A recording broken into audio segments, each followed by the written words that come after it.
Caves have always called to the brave and curious, promising hidden wonders just below the surface. But what starts as an exciting adventure can quickly turn into your worst nightmare when rocks shift, passages narrow, and escape becomes impossible. Today, we're telling 4 shocking true stories where people went into caves and barely made it out alive. These are the moments when a fun day out became a desperate fight against time, cold, and crushing stone. Boy Scout Cave Nightmare. What was supposed to be an exciting adventure on December 27, 2003, would soon turn into a nightmare that nobody saw coming. 8 boys from the San Antonio Boy Village, along with 2 counselors, headed toward Boy Scout Cave in Florida for what they thought would be a fun day of exploration. Among the group were 15-year-old Michael Sharrow and 16-year-old Javik Henderson, 2 adventurous teenagers who couldn't wait to test themselves in the winding passages deep inside the cave. But here's where the first mistake happened. Their counselors decided to stay outside. Why? They claimed they were too big to fit through the cave's tight spaces. Boy Scout Cave was famous for its narrow crawls and sharp turns that could challenge even experienced cavers. But here's what made everyone feel safe. The cave had a solid structure and stayed completely dry. What could go wrong? Armed with just 9 flashlights between them, the 8 boys started their descent shortly after noon. As they moved deeper into the cave, the temperature dropped to a steady 72 degrees Fahrenheit. Meanwhile, their counselor who stayed behind made what seemed like a harmless decision. He lit a small campfire near the entrance to stay warm. But would this simple choice to light a fire become the key to a terrifying disaster that was about to unfold?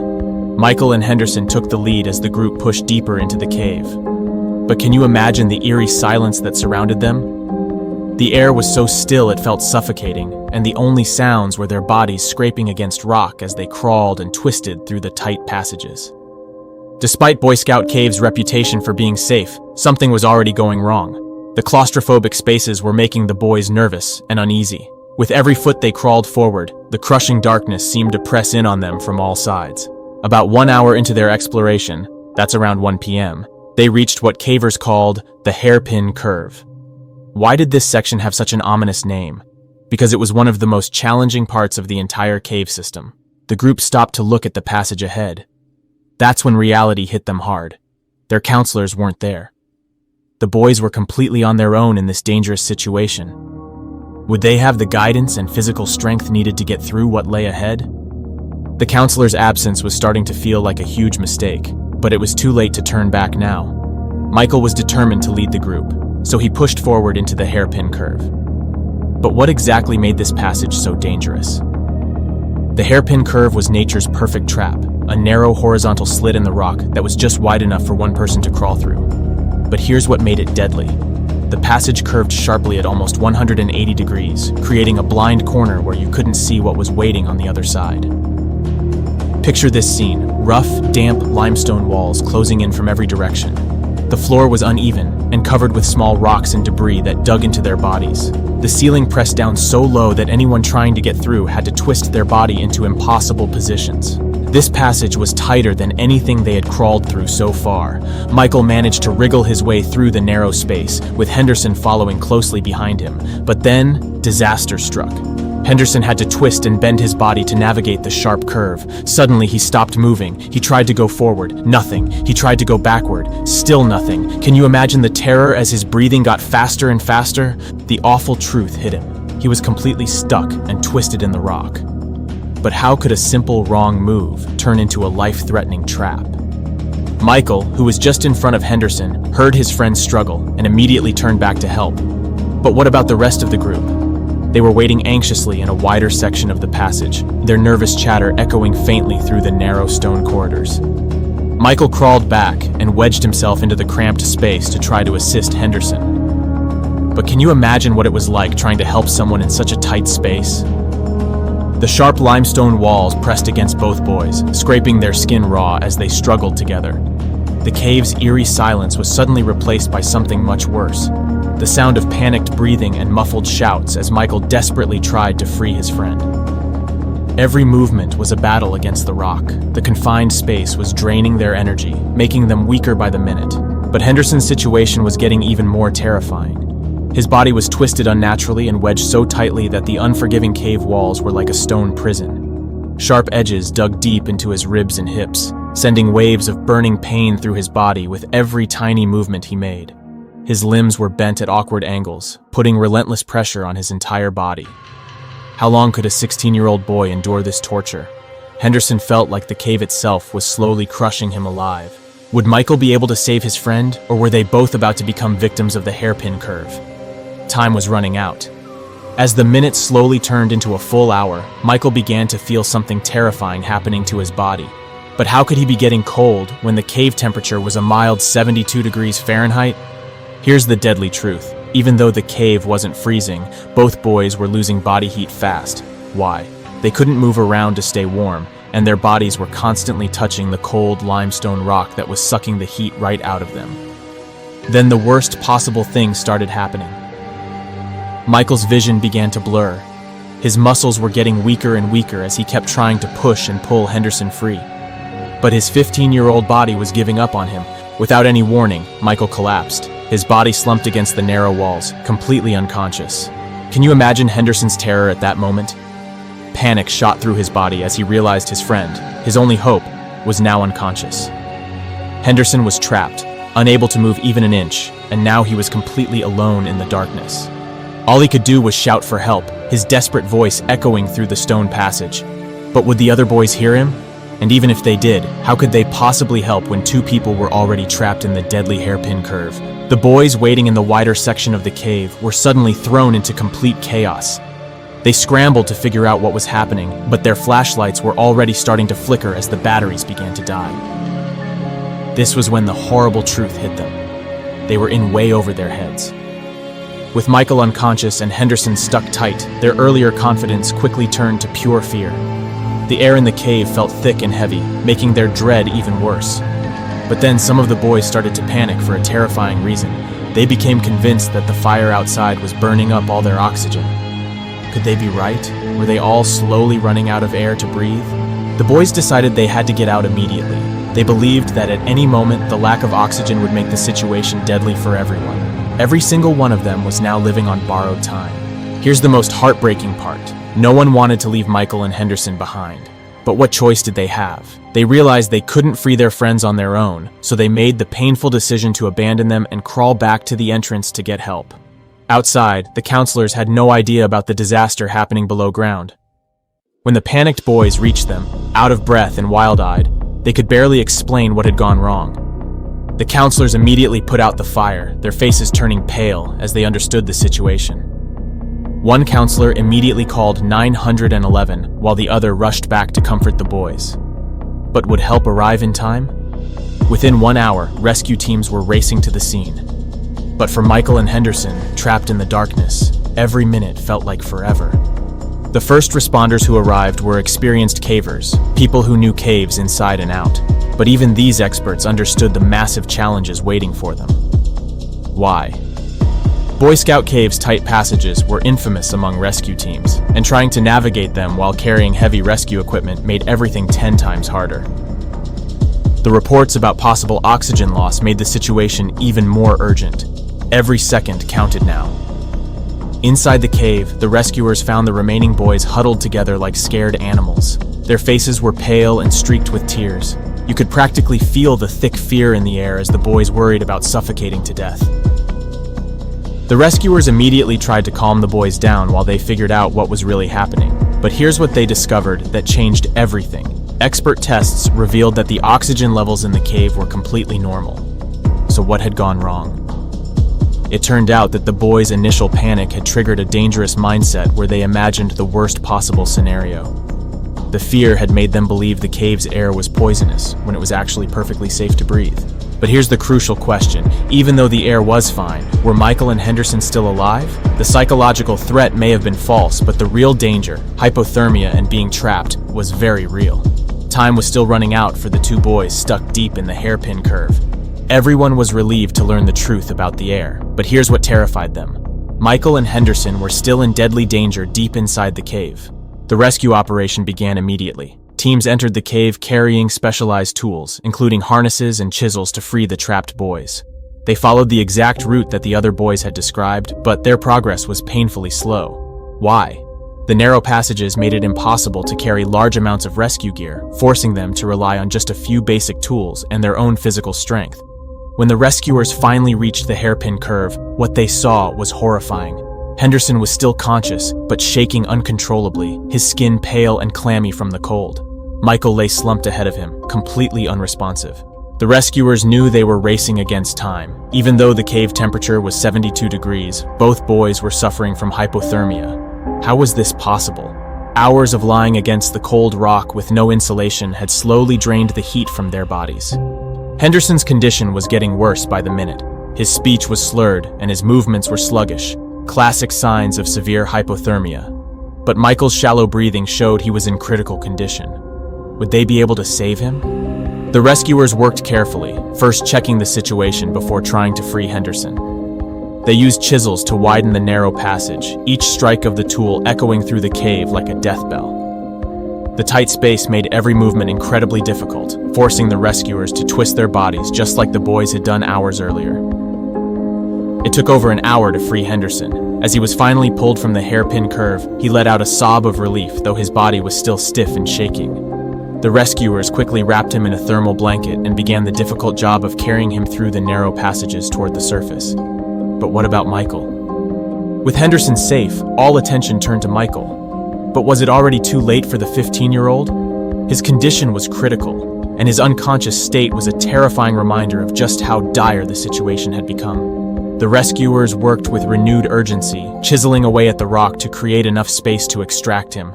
Every single second felt like an eternity as they fought against the stubborn limestone that refused to give way. Can you imagine the pressure they felt, knowing that a teenager's life was hanging in the balance?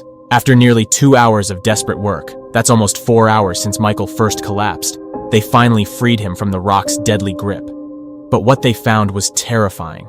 Michael's body was ice cold to the touch. The rescuers quickly checked for signs of life. There it was. His pulse was weak, but it was there. Michael was still alive. The rescuers carefully secured him in a harness and began the slow, agonizing process of carrying him to the surface.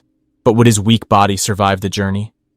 The narrow passages made every single step a challenge, and the rescuers' own bodies were aching as they navigated through the underground maze. When they finally emerged from the cave, the scene outside was a mix of relief and urgent panic.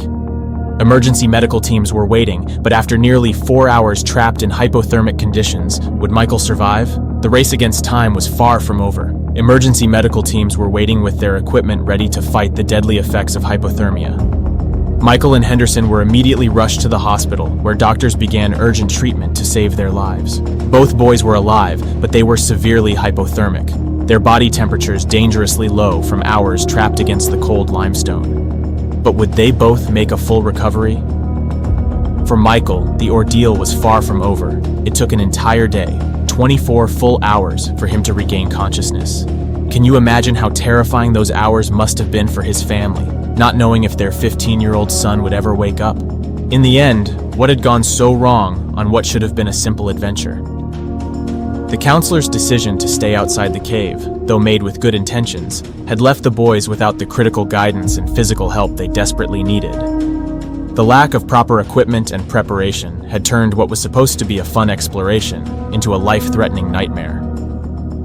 This December 27, 2003 incident at Boy Scout Cave in Florida serves as a stark reminder that even safe caves can become death traps without proper supervision and preparation. Sometimes the difference between adventure and disaster is just one wrong turn in the darkness. Michael and Henderson survived their nightmare in Florida, but in the frozen caves of New York, what happens when getting stuck doesn't just threaten your own life. Sometimes one person's trapped body can become a deadly prison for everyone behind them. Gunbarrel Passage Horror.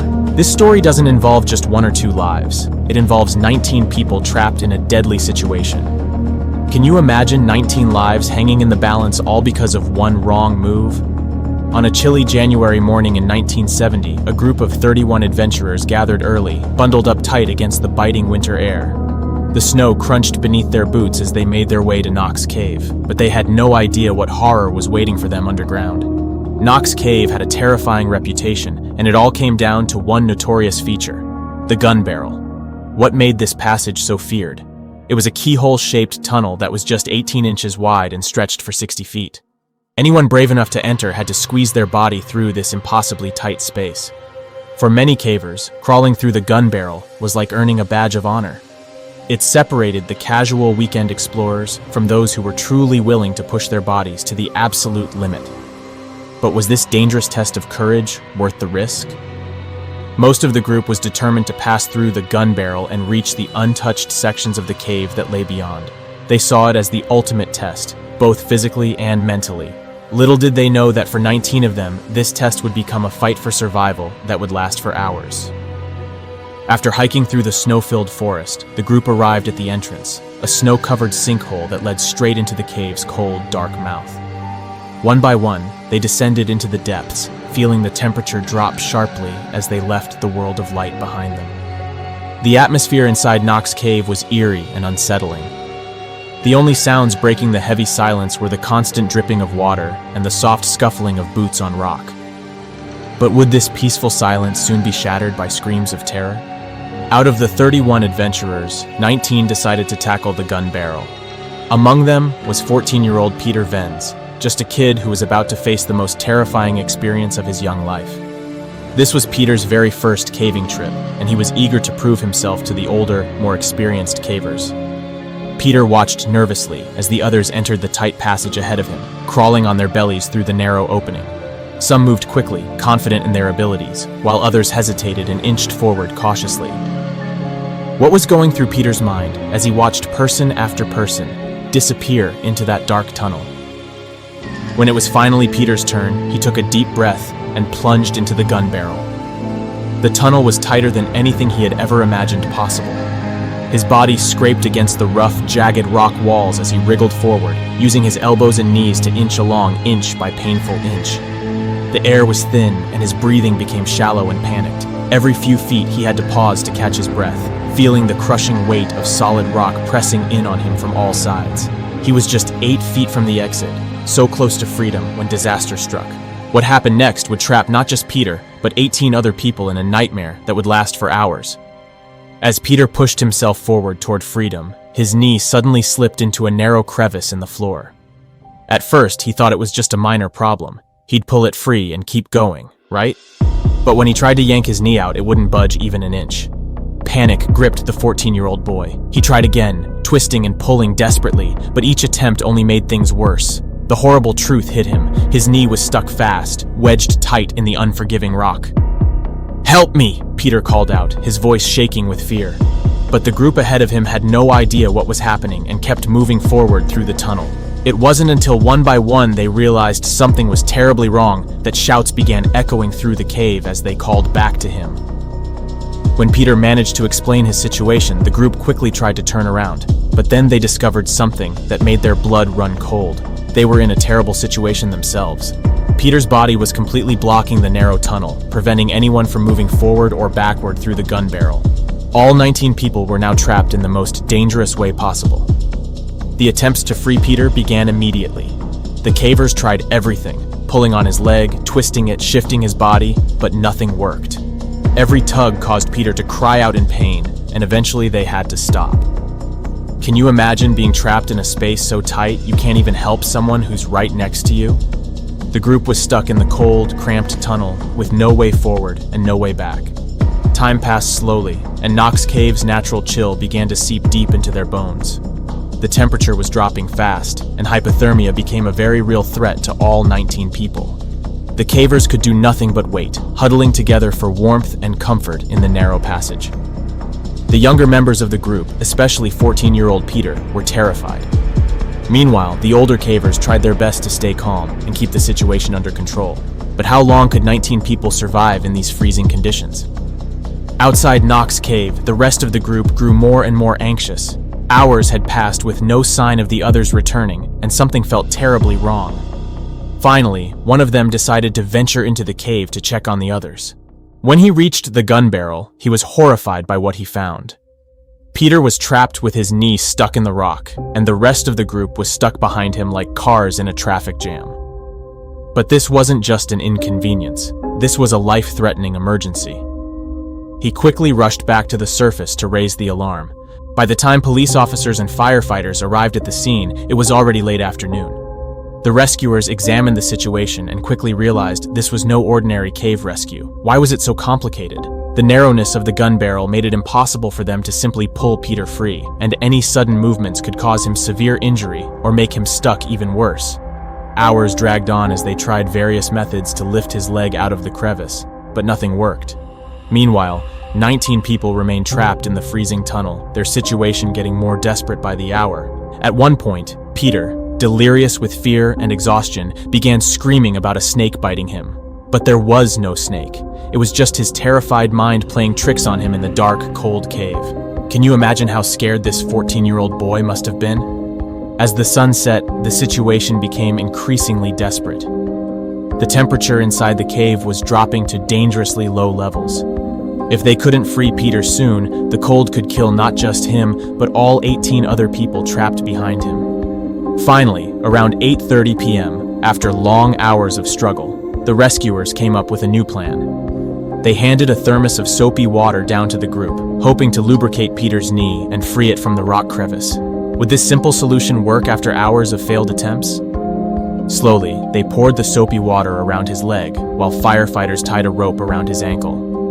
This time, they coordinated their efforts perfectly with the group inside the cave.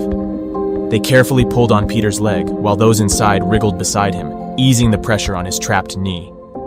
Finally, Peter's knee began to shift. With one last gentle pull, it popped free from the crevice that had held 19 lives in the balance. Relief washed over everyone, but they couldn't celebrate yet. Peter was still in a dangerous position, and they had to make absolutely sure he didn't slip back into the slot that had nearly killed him. Would he be able to make it through the rest of the passage safely? Carefully, the rescuers guided him the rest of the way through the tight gun barrel passage until he was finally clear of the deadly tunnel. The group behind him was then able to crawl out to safety one by one, exhausted, freezing, but miraculously unharmed. But what about Peter's injuries after being trapped for so many hours? Peter's leg had sustained fractures and bruises from being wedged in the rock crevice. He was immediately treated for hypothermia and then admitted to the hospital for several days so that his leg could make a full recovery. This January 1970 incident at Knox Cave became a stark reminder of how quickly adventure can turn to disaster in underground spaces. The gun barrel passage, meant to be a test of courage, had nearly become a tomb for 19 people. Sometimes the difference between a badge of honor and a tragedy is just one wrong step in the darkness. Peter and 18 others escaped their frozen nightmare in New York, but in California's Kings Canyon, 5 experienced cavers were about to face something no training could prepare them for. What happens when the ground beneath your feet becomes the enemy? Church Cave Horror. It was Memorial Day weekend, 1980, a time when most people were relaxing and enjoying the holiday. But 5 experienced cavers from the Mother Lode Grotto had different plans. They set out to explore Church Cave in Kings Canyon National Park, excited for what they thought would be just another adventure. The team consisted of Dave Cowan, Paul Graves, Jack Asina, Bob Pine, and Eric Popoff. These weren't beginners making rookie mistakes. They were experienced cavers who knew exactly what they were doing. Maybe they were even a little overconfident in their abilities. After all, they had explored countless caves before without any major problems. But here's the thing about nature. It doesn't care how experienced you are or how well you've prepared. Sometimes it throws something at you that no amount of training can prepare you for. And on this Memorial Day weekend, nature was about to unleash a force so powerful and unexpected that it would turn their routine cave exploration into a terrifying fight for survival. What could possibly go wrong for such an experienced team in a cave they thought they knew? The answer would come from deep within the earth itself in a way that none of them could have ever imagined. They started their trek early in the morning, hiking up steep, rugged paths through thick pine forests. Can you picture the challenging terrain? It was the kind of trail where every single step felt like hard work, and you had to constantly watch your footing because one wrong step could mean a twisted ankle or worse. But despite the difficult hike, spirits were high among the 5 cavers. They were laughing and joking with each other, taking in the beautiful scenery around them and imagining the exciting adventure that was waiting for them underground. What could be better than spending Memorial Day weekend exploring the hidden depths of Church Cave? The team had no idea that this would be their last few hours of normal, peaceful hiking. Soon, they would be deep underground when something absolutely terrifying would happen. something that would make their difficult hike seem like a pleasant walk in the park. As they climbed higher through the pine forest toward Church Cave, were they walking toward discovery, or were they walking toward disaster? By the time they reached Church Cave around 9:30 a.m., their excitement was electric. Can you imagine the rush they felt as they prepared to enter this underground world? Descending into the cave, they experienced that incredible feeling you only get when you step into a place that doesn't feel like it should exist on Earth. The air became cooler, and dampness clung to their skin. The sound of their breathing echoed back at them from the stone walls. They rappelled down into the first section, their lights casting eerie, dancing shadows on the cave walls around them. They found themselves in a chamber, a tight, cramped space that made you feel like the earth was giving you a hug, but definitely not the comforting kind. The walls seemed to press in from all sides, and the stillness was almost deafening. Everything felt peaceful and quiet, but then it happened. A deep, terrifying rumble from somewhere far below them. It wasn't like anything they had ever felt before. The ground beneath their feet suddenly shuddered violently, and the cave roared like a massive, angry beast that had just woken up. A powerful 6.0 earthquake had struck Kings Canyon. Can you imagine the absolute terror they must have felt? Picture 5 experienced cavers suddenly clinging desperately to the cave walls as the entire world around them shifted and shook. Choking dust filled the air, rocks loosened and tumbled down from above, and the ceiling creaked and groaned like it was considering collapsing on top of them. In that moment, Dave Cowan, Paul Graves, Jack Acina, Bob Pine, and Eric Popoff realized they were no longer just exploring a cave. They were fighting to survive inside a potential tomb. When the violent shaking finally stopped, there was a moment of eerie, terrifying silence. Can you imagine their hearts pounding so hard they could hear them echoing in the cave? The 5 cavers were still alive, but they knew they weren't out of danger, not by a long shot. The reality hit them fast. They had to get out of Church Cave immediately. The earthquake could have weakened the cave structure, and it could collapse at any moment. Even worse, aftershocks were practically guaranteed after such a powerful quake.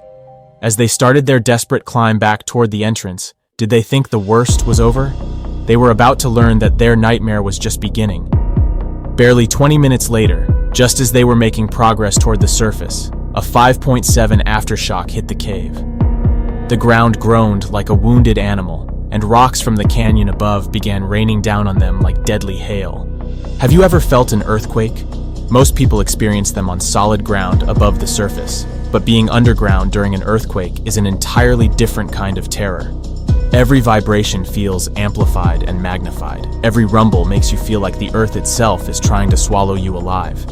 Dave, Paul, Jack, Bob, and Eric were now trapped in what could become their tomb, with the ground shaking beneath them and rocks falling from above.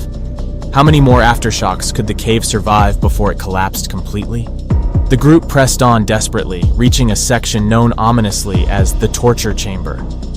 When a part of a cave has a name like that, you know it's not going to be easy to get through. But why was this section called by such a terrifying name?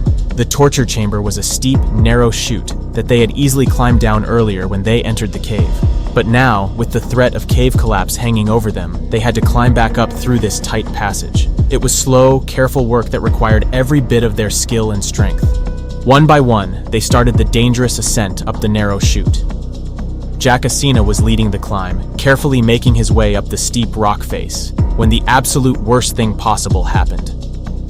Another massive earthquake struck, a second 6.0 quake that was just as powerful as the first one. The cave came alive again, shaking even more violently than before. Jack, who was partway up the climb, suddenly lost his grip on the rock. He fell hard, slamming into the jagged stone walls as he slid back down the chute like a rag doll. He came to a sudden, painful stop, wedged tightly between 2 massive boulders.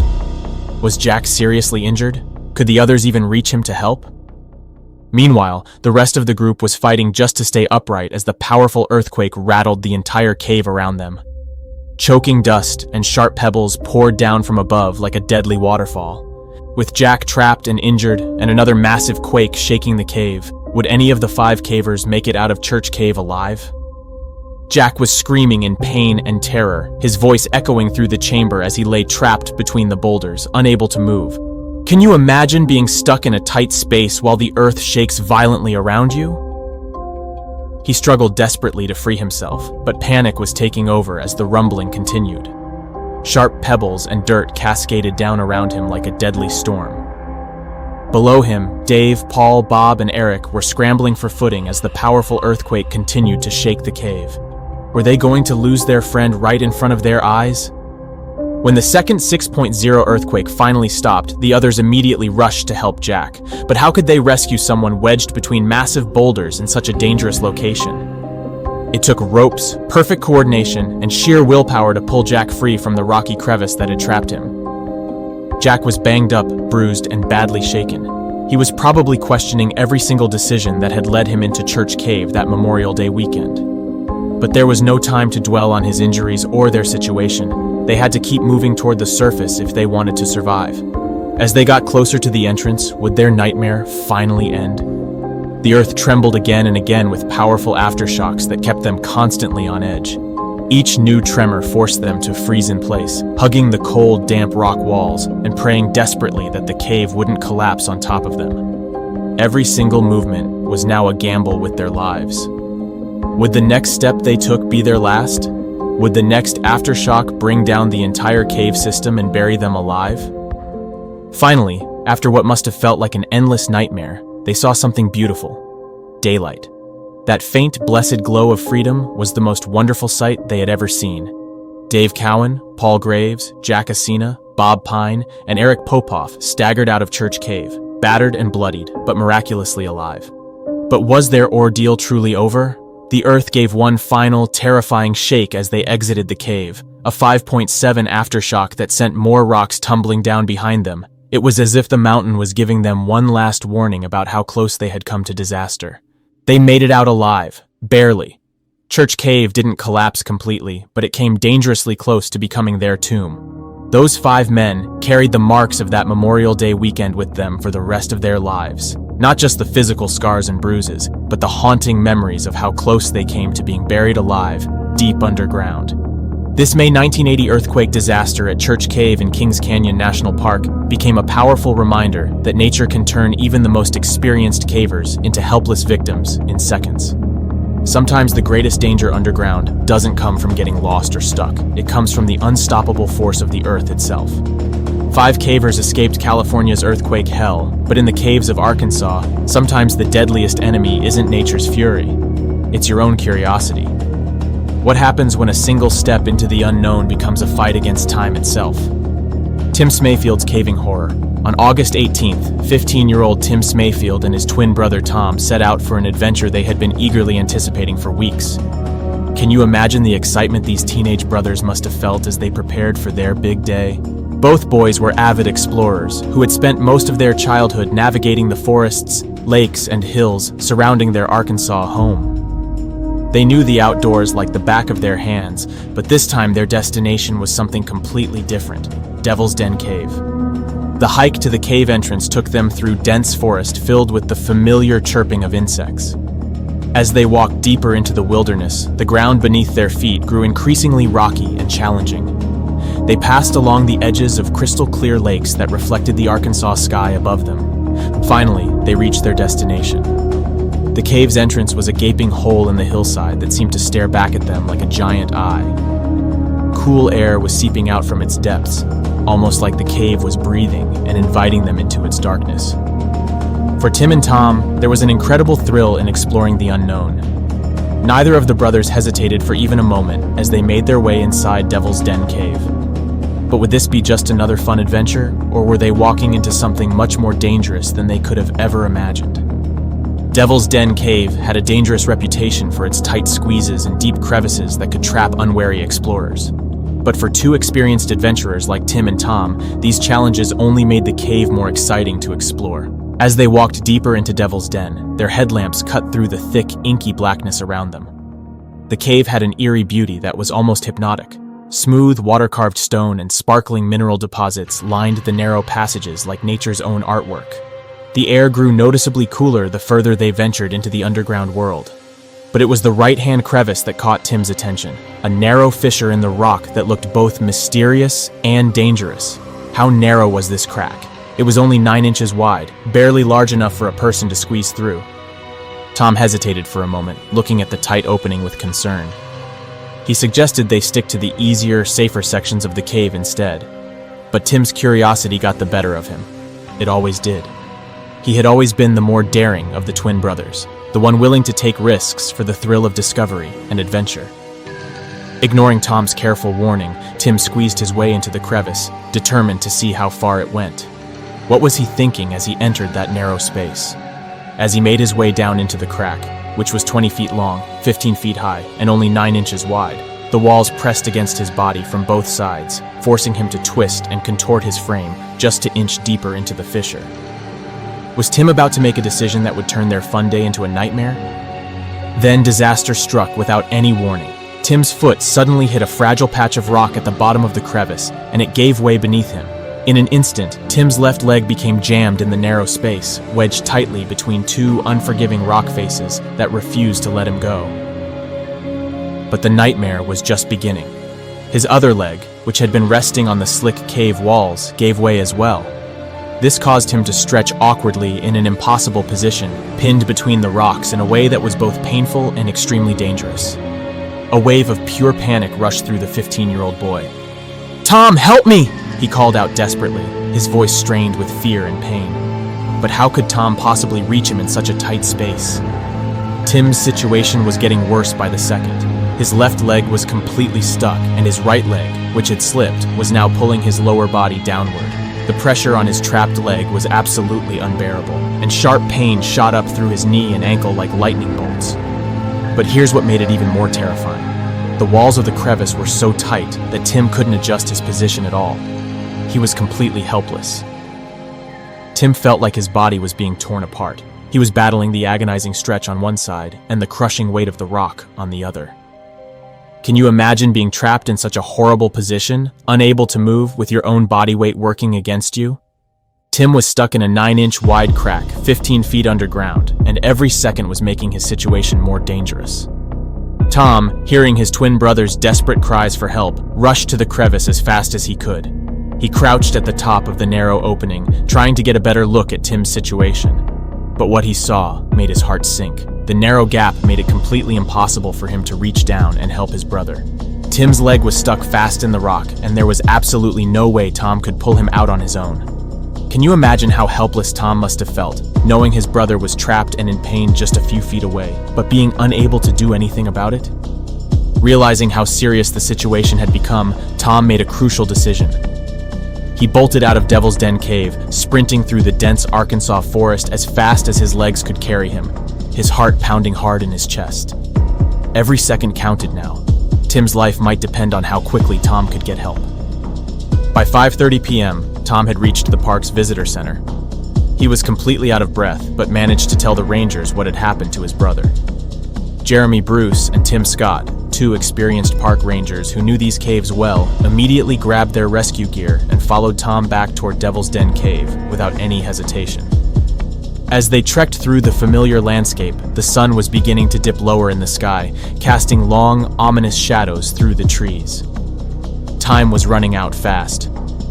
When they finally arrived at the cave entrance, they were met by the cool, damp air rushing from its depths. But would they be able to reach Tim in time? And even if they could get to him, would they be able to free a 15-year-old boy from a crevice that was only 9 inches wide? Rangers Jeremy Bruce and Tim Scott quickly assessed the dangerous situation, preparing themselves mentally for what they might encounter in the tight, dark passageways of Devil's Den Cave. But when they reached the right-hand crevice where Tim was trapped, they realized the situation was much worse than they had expected. Tim was far deeper in the narrow crack than anyone had thought possible. The 9-inch wide passage made it extremely difficult for the rangers to even see him clearly. His voice echoed faintly up through the rock, strained with pain and exhaustion. How long had the 15-year-old been trapped in this horrible position? The experienced rangers quickly realized that this rescue was far more complex than they had hoped. This wasn't just a simple matter of pulling Tim free from the crevice. His foot was jammed so tightly in the rock that any wrong move could make his injuries much worse, or even send him deeper into the crack where they might never be able to reach him. With no time to lose, the rangers decided to try using tubular webbing they had brought with their rescue gear. They tossed one end down to Tim, shouting instructions for him to tie it around his body. Tim, despite being in considerable pain, managed to loop the webbing around his torso with shaking hands. Bruce and Scott tried to pull him up, but would this simple solution work? The narrow crevice and the awkward angle of Tim's trapped body made it impossible to lift him with brute force alone. Tim cried out in agony as the pressure on his trapped leg became unbearable. Realizing this was a much more delicate and dangerous situation than they had initially thought, Ranger Bruce made an important decision. He called for backup, immediately contacting Park Superintendent Jesse Cox and asking for specialized cave rescue teams to assist with the emergency. Would help arrive in time to save Tim from his rocky prison? By 7:50 p.m., the specialized cave rescue teams had arrived at Devil's Den Cave, and the group quickly formed a plan to save Tim. After studying the situation, they realized that pulling Tim sideways through the crevice wasn't going to work at all. The only option was to lift him straight up, but they had to do it extremely carefully. Any misstep could make his injuries much worse, or trap him even deeper. The rescuers fashioned a secure loop from the webbing and prepared to hoist Tim up from his rocky prison. Ranger Bruce climbed onto a ledge above the crevice, positioning himself directly over Tim's location. He carefully lowered the loop down into the narrow crack, encouraging Tim to work it beneath his arms and around his chest. Tim, who was exhausted and in terrible pain after being trapped for hours, still managed to follow their instructions. Would this rescue attempt finally work? As the rescuers began to pull with coordinated effort, inch by painful inch, Tim's body slowly started to rise out of the crevice. Every single tug brought excruciating pain as his trapped leg fought against the unforgiving rock, but Tim knew this was his only chance to escape. He had to endure the agony. Finally, his trapped foot loosened from the rock that had held him prisoner. The Rangers pulled him higher and higher until at last he was within arm's reach of Ranger Scott. The rescue team gave one final coordinated pull, and with a grunt of effort, they freed Tim from the rock's deadly grip. It was 8:20 p.m. by the time 15-year-old Tim was finally pulled from the crevice. He had been trapped for hours in that 9-inch wide crack. His legs were badly bruised and swollen from the ordeal, but miraculously, he had escaped without any severe or permanent injury. This August 18th rescue at Devil's Den Cave in Arkansas became a powerful lesson about the hidden dangers that even experienced young explorers can face underground. Sometimes curiosity and adventure must be balanced with caution, because a single wrong step in a cave can turn exploration into a fight for survival.